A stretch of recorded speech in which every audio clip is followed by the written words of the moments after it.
is 5 a.m. in New York City, 10 a.m. in London. Good morning. I'm Matt Miller in for Vonnie Quinn with your Bloomberg Brief. Let's get you set up for the trading day. A stock rally sitting at all-time highs with U.S. futures slightly lower ahead of the JOLTS jobs data that we're going to get out a little bit later this morning. AI momentum, though, showing no signs of cooling. Alphabet lines up a massive equity war chest for AI spending, and Iran said to be discussing the final text of the Memorandum of Understanding to extend the ceasefire with the United States in the Middle East. Let's get a check of what's going on in markets around the world. S&P futures right now down about 1/10%, and we're looking at NASDAQ futures slightly off as well. Let's get a check at what's going on around the world. For that, we go to Winnie Su in Singapore for the latest from Asia. Winnie?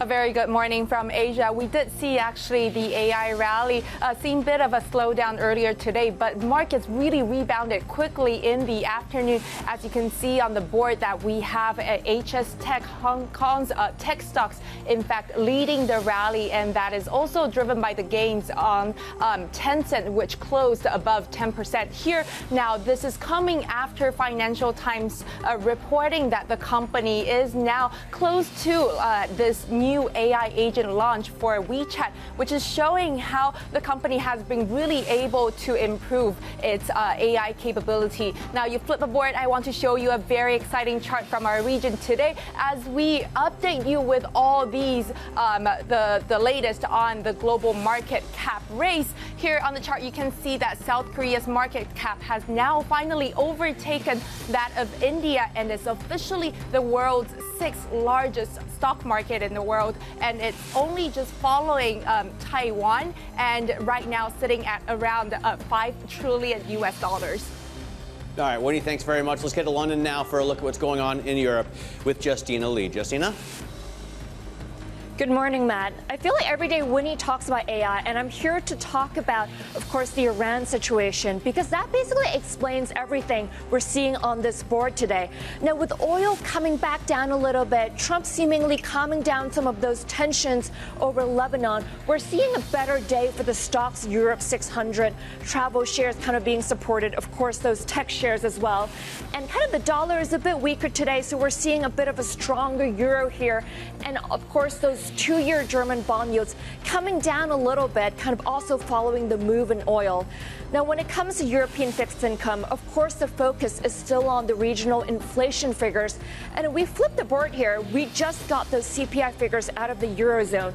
And we can see that it's up a little bit to 3.2%, back over that 3% threshold. And I think that's probably going to cement those expectations for a rate hike from the ECB coming up later this month, Matt.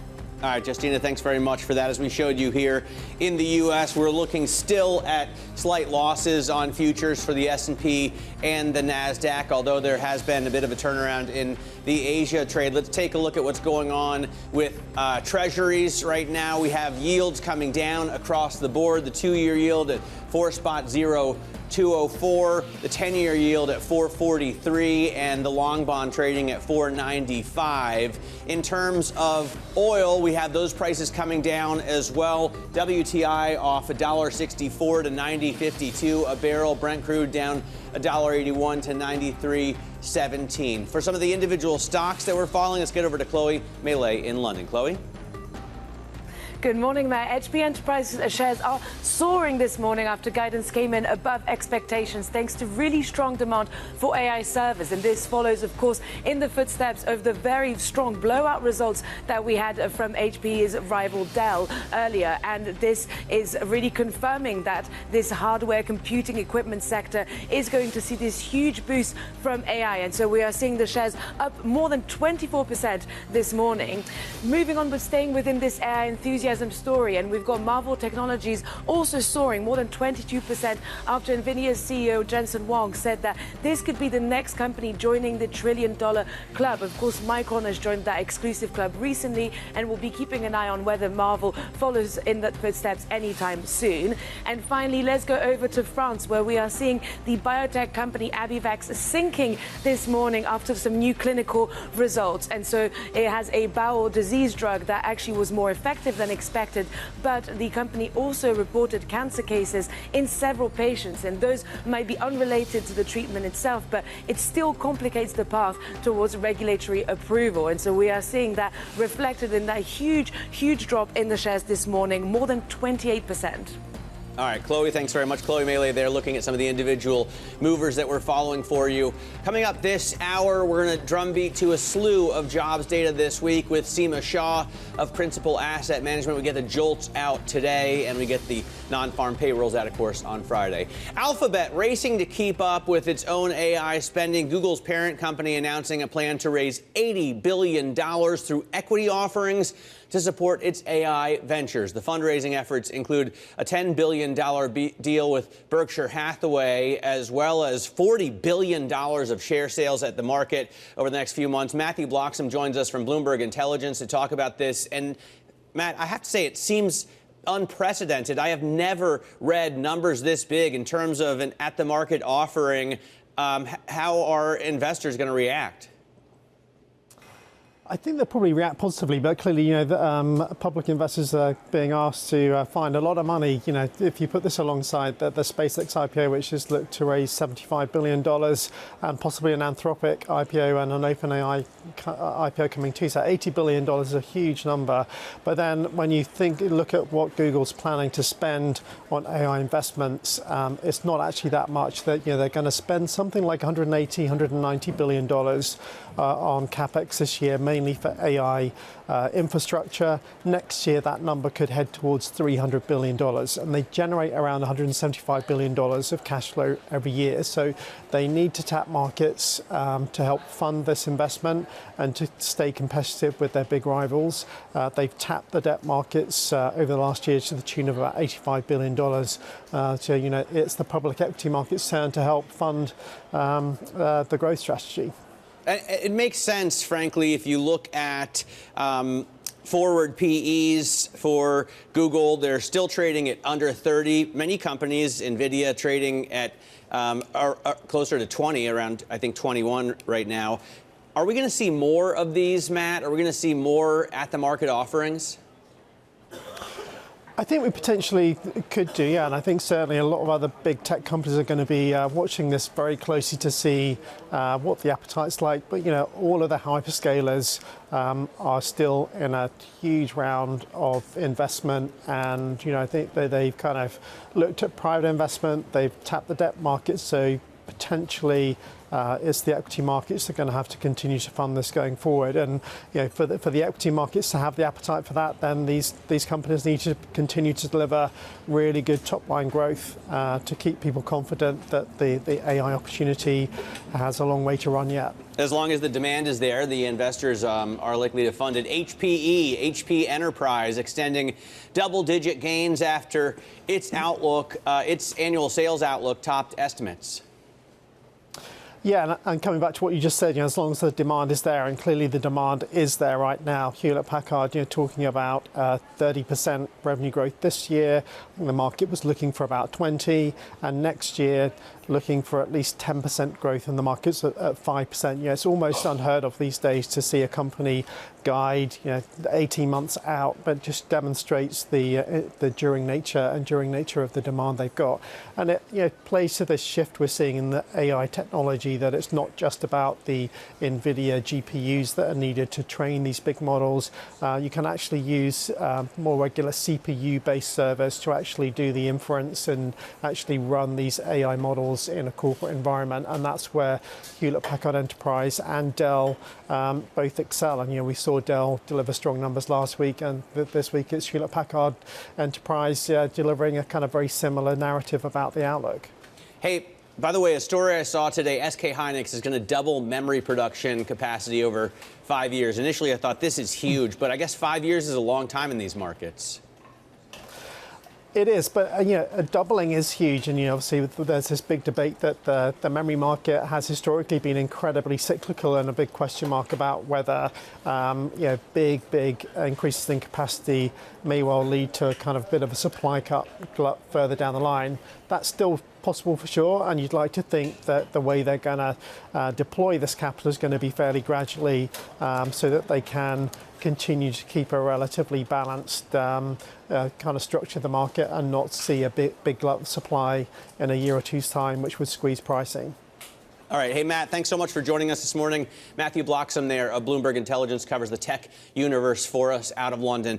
More headlines coming out of the Computex event in Taipei. Bloomberg's Stephen Engel spoke exclusively to ARM CEO Rene Haas about its $15 billion chip revenue goal. Take a listen.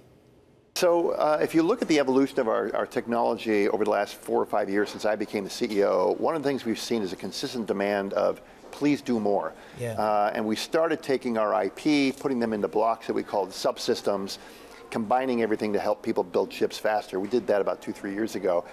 The demand on that has been fantastic. Yeah. And that naturally started to lead into customers asking us, hey, could you take these subsystems and just finish it off and build the chip? Because in some cases, the final chip, greater than 90% of the IP on that chip belonged to ARM, belonged to those subsystems. So first off, we were asked to do it. Meta asked if we would, and we said yes. I was going to ask you about Meta. That's pretty much the launch customer. That was the launch partner. And secondly, it was a market that was really underserved. There are folks like NVIDIA, Amazon, Google, Microsoft who can build ARM server chips, but there are some folks who just don't have that capability. The Cloudflares, SAP, some of the customers for this AGI CPU, and also Meta. So really, we were responding to customer demand. How do you see this business growing over the next year and next 5 years? As you add, perhaps, I would assume, you're already in discussion with other launch customers. Yeah, so we talked about with analysts back in March about a $15 billion type revenue by the end of the decade. We're well on track to hit that. I'm hoping we could even hit that sooner. Demand has been stronger than we anticipated. And I will say that's a combination of just all things AI. But also, frankly, it's a great product. It's 2 times the performance of an x86 at the same power. So demand has been fantastic. So the number we've talked about publicly is 15 by the end of the decade, 15 billion. I'm very confident in achieving that target. Well, you said that 90% of ARM architecture built into that. Were you literally simply looking at the market and saying, we can be at the top of the pyramid? I mean, NVIDIA has taken that space. What we were seeing was, huge demand for power-efficient technology. Yeah. And when you think about what goes into building out AI data centers, power is one of the hugest pieces of everything. So if you can build a very efficient machine, it helps save money, it helps save power. Then with all things agentic AI, a lot of that work is done by CPUs. Yes, the GPU does a lot of work to generate the token, but the distribution of that token, the administration of that token, the orchestration of that token, that's only work CPUs can do, which is why people have been talking about, oh my gosh, this CPU demand, it's just going off the charts. It's largely because of that.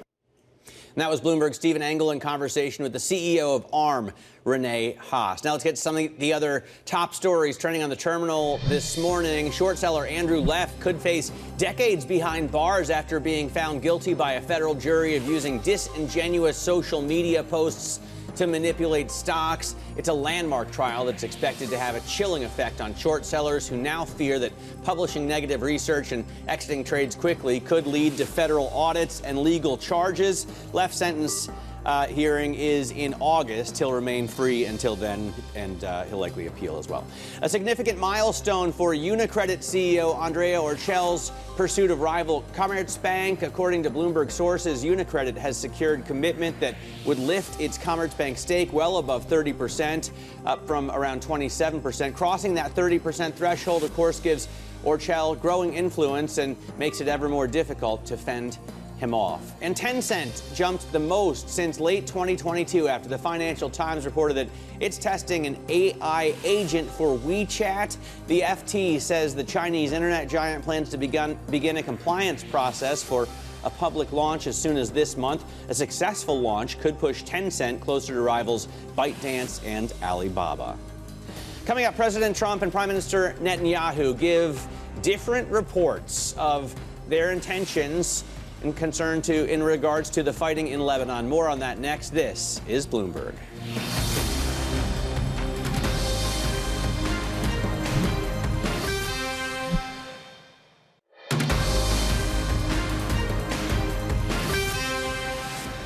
This is Bloomberg Brief. I'm Matt Miller in New York. Mixed messages over the Middle East. President Trump and Prime Minister Netanyahu giving different narratives on the fighting in Lebanon as the U.S. and Iran are still struggling for a peace deal. President Trump, posting on Truth Social, said, quote, representatives of Hezbollah have agreed to stop shooting at Israel and its soldiers. Likewise, Israel agreed to stop shooting at them. Prime Minister Netanyahu then posted a different intention, saying, quote, the IDF will continue to operate as planned in southern Lebanon. Let's get more from Bloomberg's Abir Abu Omar in Dubai. So, Abir, I guess it doesn't matter what President Trump posts on Truth Social. If the leader of Israel says they're going to keep fighting in Lebanon, they're likely going to keep fighting in Lebanon, right? Yeah, good morning, Matt. So look, some conflicting statements that we've seen over the past 48 hours. Essentially, the phone call that happened between President Trump and Prime Minister Netanyahu suggested, according to President Trump, that he told him to not attack Beirut or not to launch raids on the suburbs of the capital of Lebanon, to which Benjamin Netanyahu had agreed. President Trump actually said that troops that were on their way or headed had pulled back, which Netanyahu said was the case, but then Netanyahu said that he will attack Beirut if Hezbollah does not stop its attacks against Israel. And then he said that, as a matter of fact, Israel will continue its attacks on the southern part of Lebanon. So there's a distinction between attacking Beirut, which is what Israel had intended to do a couple of days ago, and then the southern part of Lebanon, where it has its deepest incursion in about 25 years. But in the broader picture here, bringing Iran into the mix, Iran had said that it suspended conversations or negotiations with the United States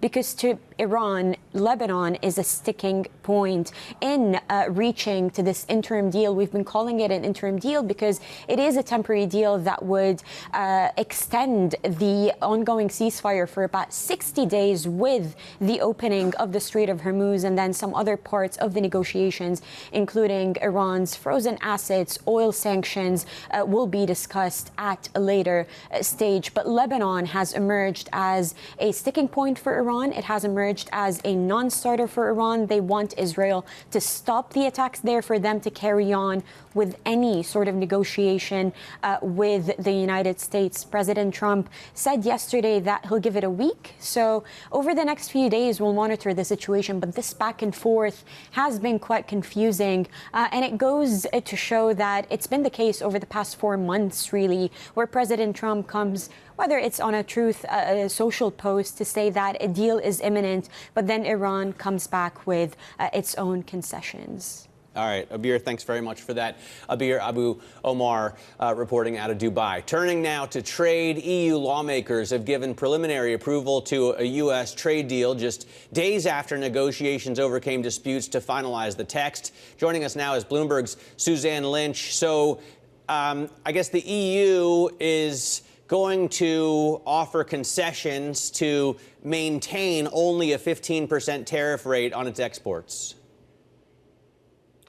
Yes, I mean, this is the latest stage in this long-running saga over this EU-US trade deal that was agreed last summer in principle by Donald Trump and Ursula von der Leyen, the head of the European Commission. And since that, it has been going through the EU's process. And this morning, we had a key vote from the Trade Committee in the European Parliament. They gave it the green light. Now, the full Parliament will vote on this on June 16th, but we do expect that to pass. But as you say, there are some safeguards, some extra information that was inserted by members of the European Parliament here who, you know, over the last few months were concerned, for example, about Donald Trump's threats on Greenland, the kind of seesawing trade policy that we've seen emanating from the White House. So, for example, there's now a sunset clause which says this deal will expire in December 2029 if it's not renewed. And also, there are some safeguard mechanisms to ensure that steel and aluminium in particular, that if that goes beyond 15%, well, then the EU does have some wiggle room there. But look, this is another stage in that full ratification of the trade deal that I think both Washington and Brussels want. I want to first of all congratulate you on the pronunciation of aluminum. That was perfect. The Supreme Court struck down President Trump's use of emergency powers to put tariffs on does this not have any effect on the deal with Europe? Well, these are, particularly with the steel and aluminum tariffs, these were Section 232 tariffs, which were that separate strand. And I mean, a lot of people here in Europe believe, when this deal was signed, that actually the US got a very good deal here. You know, the EU is raising those levies, whereas the European Union would be faced with 15% tariffs. Now, they have been assured that these 15% rate is locked in on the US side. But as we know from President Trump, since that Supreme Court ruling, he has looked at other mechanisms by which he could impose trade. So it's a question of trust now. The EU believes it can trust Donald Trump on this, and that's why they're moving forward with their ratification of the deal. Suzanne, thanks very much for your coverage. Bloomberg's Suzanne Lynch talking through the tariff deal in the EU. This is Bloomberg.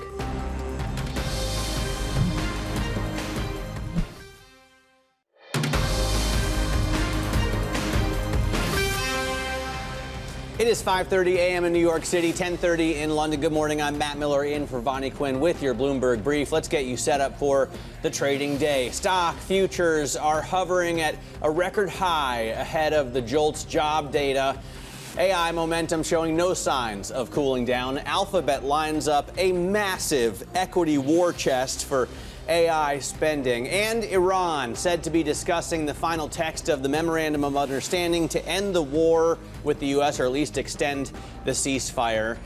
That kind of optimism continues to drive markets day in and day out, regardless of whether or not we ever get a resolution. You can see futures right now are off just a bit, 0.2% on the S&P 500 as we closed at about 75.99 yesterday. In the cash trade, the NASDAQ down 0.1% as our Russell 2000 futures. We see Treasuries yields coming down across the curve. So if you take a look at the 2s, the 10s, and the long bond, they're all lower at 4.44 and 4.95 respectively. We also see Brent and WTI coming down. NYMEX crude right now off $1.53 to $90.63. Brent crude down $1.66 to $93.30. Bitcoin, by the way, falling finally under 70,000. The first time in a couple months we've seen it dip that low at 69,256. For some of the individual stock stories we're following for you this morning, let's get out to Chloe Melee. She's standing by in London. Good morning, Chloe.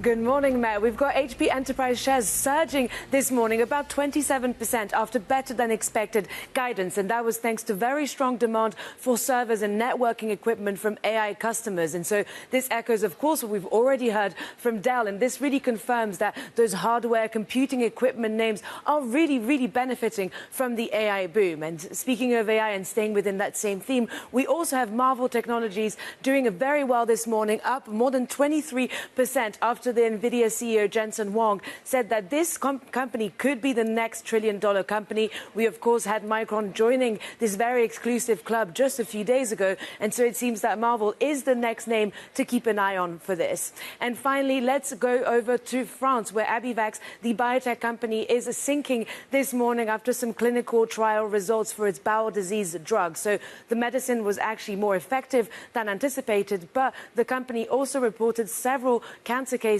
among patients. And so this could complicate the path towards regulatory approval, even if it turns out that those cancer cases are not related to the treatment itself. And so we are waiting for more details there. But in the meantime, we can see a huge drop in the shares in Paris this morning.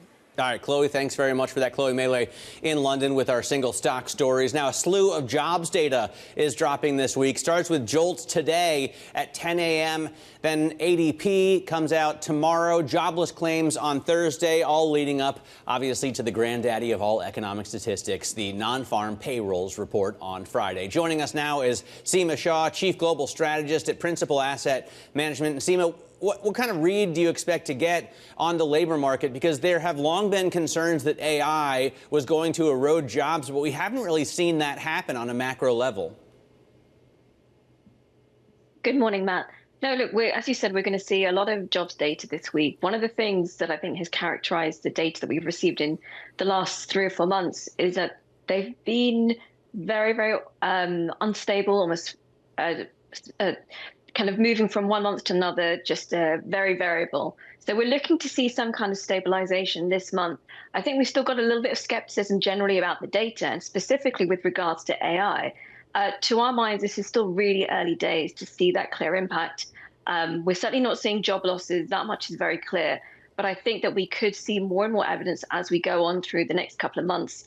And yeah, certainly what we're hearing from small businesses from the surveys that we do, they are actually investing more in AI, and they feel quite positive, and they're not yet feeling the need to remove staff as a result of that investment. Seema, what do you make of this incredible rising equity market? I mean, 9 consecutive weeks of gains. We hit record high after record high yesterday.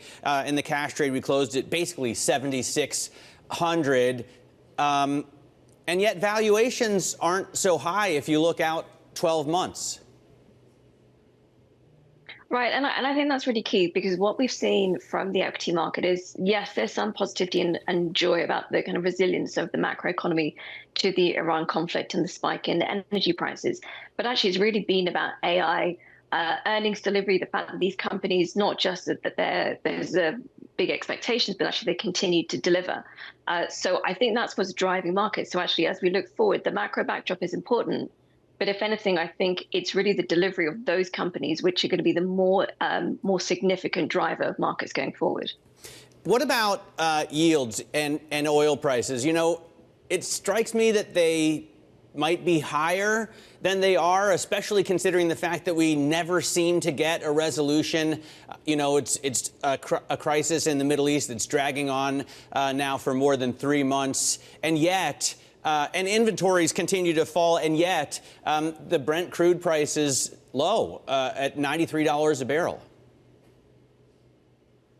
Yeah, you know, I mean, and I think there's actually a lot of headline fatigue within the market. You know, as you said, the news flow just goes back and forth, and we never really seem to get any clear resolution.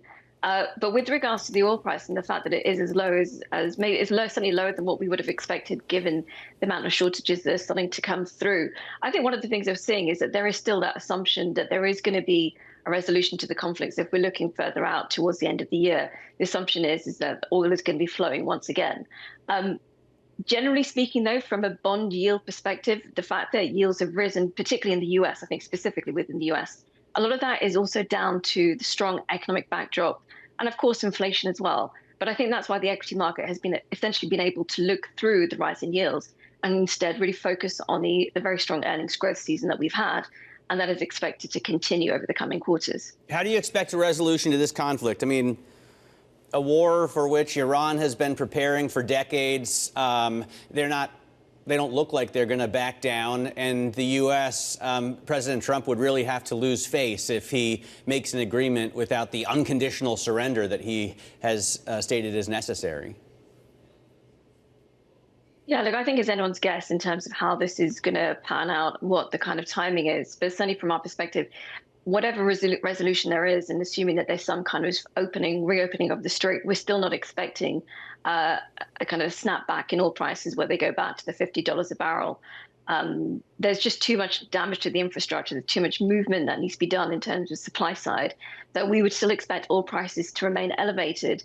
So staying above the $80 a barrel mark through to the end of the year, instead of coming right back down, unless, of course, the caveat to that is if you were to see really significant demand destruction, economic weakness. And only in that kind of scenario do we see oil prices really plummeting back down to the pre-conflict levels at some point this year. Do you see economic weakness coming in the U.S.? Because we've certainly, on the top line, you know, the CapEx has been amazing to watch. These trillion-dollar IPOs look like they're going to sail through. The upper end of the consumer is doing very well right now, whereas the lower part of the K, as people say, is struggling to pay for gas and food. Yeah, look, we've just been revisiting our economic forecast, and actually, I mean, we're still quite positive. We're expecting growth of around 2.1% this year, and that's really driven by continued strength in consumer spending from an aggregate level. And as you know, as you very rightly point out, that is not a picture which covers everyone. The higher income households are doing incredibly well still. The lower income households are clearly showing some stress. And actually, even from a business perspective, large companies are doing well. Small businesses finding a lot more challenges in this environment. But overall, this is still a strong environment, particularly given the AI capex. I think that circling back to the labor market, that still is the key. So as long as the labor market is staying quite firm, quite stable, we're not seeing a rise in job losses, then consumers, households can continue to spend.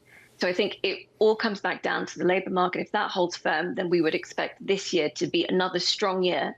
And then that should be a key foundation for equity markets and broad risk assets going forward.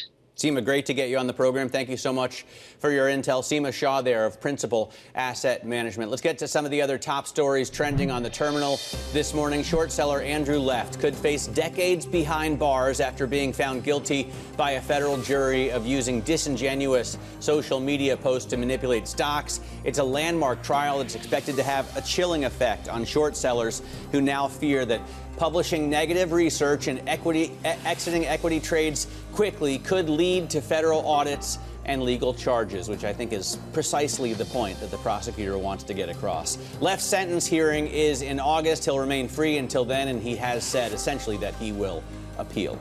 The U.S. will reduce tariffs on agricultural equipment such as combines and harvesters to reduce costs for American farmers and manufacturers. According to the White House, those tariffs would drop to 15% from 25%. The concession takes effect June 8th and would run through the end of 2027. Golden State Warriors basketball star Steph Curry has signed an endorsement deal with Chinese sportswear giant Li Ning. The partnership starts with basketball and golf products and will then expand into lifestyle categories. The deal signals improving ties between the NBA and China, the league's largest overseas market. Coming up, mixed messages around the fighting in Lebanon, clouding Washington's path to reach a peace deal with Tehran as the IDF warns residents of southern Lebanon to leave ahead of an attack. More on that next. This is Bloomberg.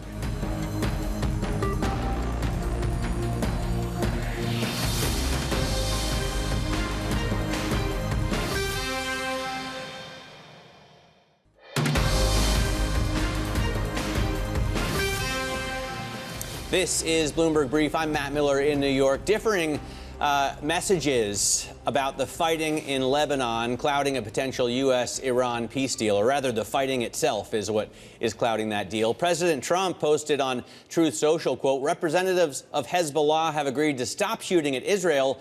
Likewise, Israel agreed to stop shooting at them. The question is if Israel really did agree to that, because Prime Minister Netanyahu of Israel said that the IDF will continue to operate as planned in southern Lebanon. And just minutes ago, the IDF repeated its warnings for residents of a southern Lebanese city to leave, ostensibly ahead of an attack. Joining us now from Washington is Bloomberg's Kasia Klimasinska. So, Kasia, it seems that the Trump administration is trying to put forward a message that Israel is going to stop the fighting, although Israel says it's intent on continuing to fight. Yes, President Trump, most importantly, wants to get a deal, at least an interim deal with Iran. He wants to see the Strait of Hormuz open. He wants the energy to flow. So yesterday he issued two statements. One of them was him saying that the talks with Iran are progressing at a rapid pace. And then he said that he had this phone call with Israeli Prime Minister Benjamin Netanyahu and that he agreed that Israel will stop attacking Hezbollah in Lebanon. And Trump said that he also talked to Hezbollah representatives who agreed to do the same, to hold the fire. But as you mentioned, the view out of Israel is different. Israel said that its position hasn't changed. And perhaps most importantly, those attacks in southern Lebanon appear to keep going. Iran also said today that it's reviewing the final offer that it will send back to the U.S. So we'll see whether we'll have this interim, perhaps memorandum of understanding between the U.S. and Iran. Trump also told ABC yesterday that that could happen within a week. The Trump administration is signaling it's going to scrap its $1.8 billion anti-weaponization fund for now. But it's unclear whether the Justice Department is still going to grant the Trump family and their businesses immunity from prosecution in perpetuity. What do we know about that probably more important part of the agreement?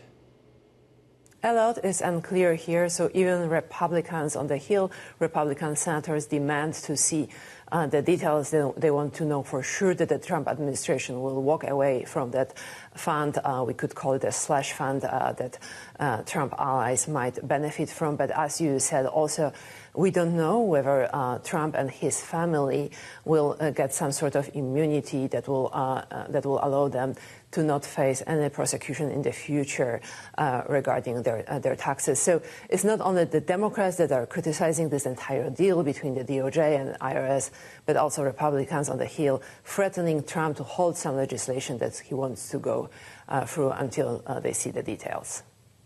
All right. Looking ahead to today's primaries, Kasia, what do we expect?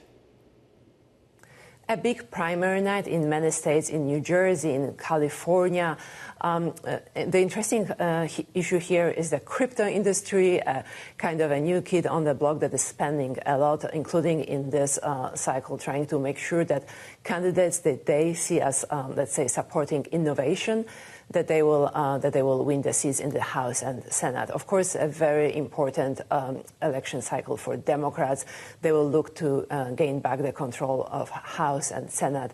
And so some key states for them, for example, Iowa, a state that Trump has repeatedly won, full of white rural voters that typically vote Republican. But in this election cycle, Democrats are looking at maybe even picking up 3 out of 4 House seats in that state.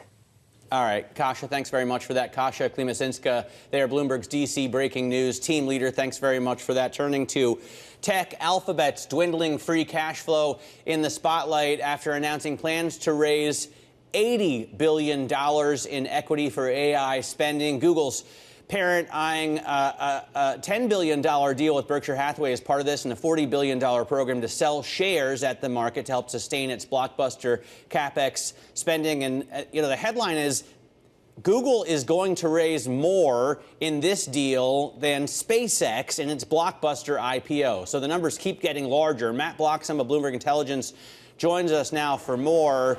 It's just eye-popping, the amounts of money that we're raising here, Matt, but I guess the demand keeps coming. Yeah, it really is unprecedented. That chart that you just had up there just kind of shows the scale of investments that these companies are making. And for Alphabet, this year CapEx is going to be in the $180 to $190 billion range, which is up massively year on year. And next year it could move towards $300 billion. So huge demands on capital to invest in AI infrastructure, to seize the opportunity, but also to make sure that they're staying competitive and maybe 1 or 2 steps ahead of their big rivals. But as you said, $80 billion from Alphabet, $75 billion from SpaceX. Who knows what we're going to get from Anthropic and OpenAI. So these are really big demands being made of the public markets. We're going to hear from HPE's CEO a little bit later on Bloomberg Tech. Looking forward to that. HP Enterprise extending gains in the market this morning, topping Wall Street's expectation for sales guidance. I mean, we're looking at, gaining another quarter of market cap. It's huge, these gains. What's the story there? Yeah, so the revenue guide was the really big story here. So for this year, that ends in October, aiming for about 31% revenue growth. The market was around 19%, and a quite unusual guide for the 2027 year, talking about 10% growth at least, and the market about 5%. It's almost unheard of to hear about a company giving a guide that far out, but it just talks to the enduring nature of the demand they're seeing. And what's happening here is that as AI transitions from the training environment, which is where NVIDIA really dominates with their high-performance GPUs, as companies deploy AI into their businesses, they're finding they can actually use more general-purpose servers that use CPUs for that kind of inference. And that's where Hewlett-Packard Enterprise and Dell too are incredibly strong. And we saw Dell post really good numbers last week, and this time it's the turn of Hewlett-Packard Enterprise, and it's consistent story that there's growing demand for CPU-based servers to do the inferencing for AI. huge demand that we've seen driving up, Micron and SK Hynix shares by 1,000% in the past 12 months has spurred the latter, SK Hynix, to say it will double memory production capacity over 5 years. How big is this news, Matt? It's really big, and I think it does talk to the degree of scarcity there is in the memory chip market right now and the pressure that is putting on the technology market in terms of input costs. For everything we use, from servers all the way through to smartphones and PCs. And I think it's them indicating that they are doing things to kind of ease that pressure. And I think it's also a little bit kind of preemptive and protective, because if they're not being seen by their customers to be investing in additional capacity, then those customers may well look and invest in their own capabilities, or partner with other rivals to kind of source that capacity, or they may shift their technology environment so that they're less memory intensive. So I think this is a little bit protective for the market. Obviously, it's tapping into an opportunity, but it's also saying, hey, we've got you, we're your supplier of choice, and we will continue to be for the next 5 years. All right, Matt, great to get your analysis. Matthew Bloxham covers tech for us at Bloomberg Intelligence out of London. Appreciate your time this morning. Coming up, jobs data and, all week long, really, and some earnings to watch. We'll get you set up for your trading day and the week. This is Bloomberg.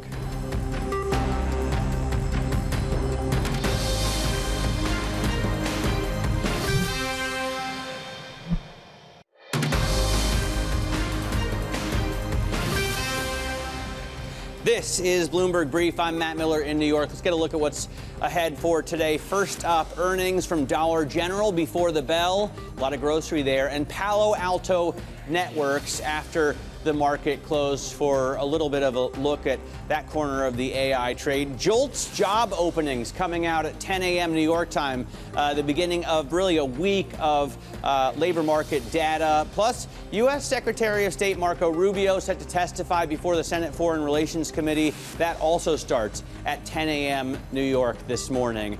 In terms of the indicators that we're watching, Brent crude coming down. You can see off $1.33 to 93.65 on optimism that we'll get a memorandum of an understanding, at least out of Tehran. S&P futures are down 0.1% after we hit an all-time, another record high yesterday in the cash trade at 75.99. And the 10-year yield coming down, really with yield across the curve. The 10-year trading at 443.35. That's it for Bloomberg Brief. Surveillance is up next. This is Bloomberg.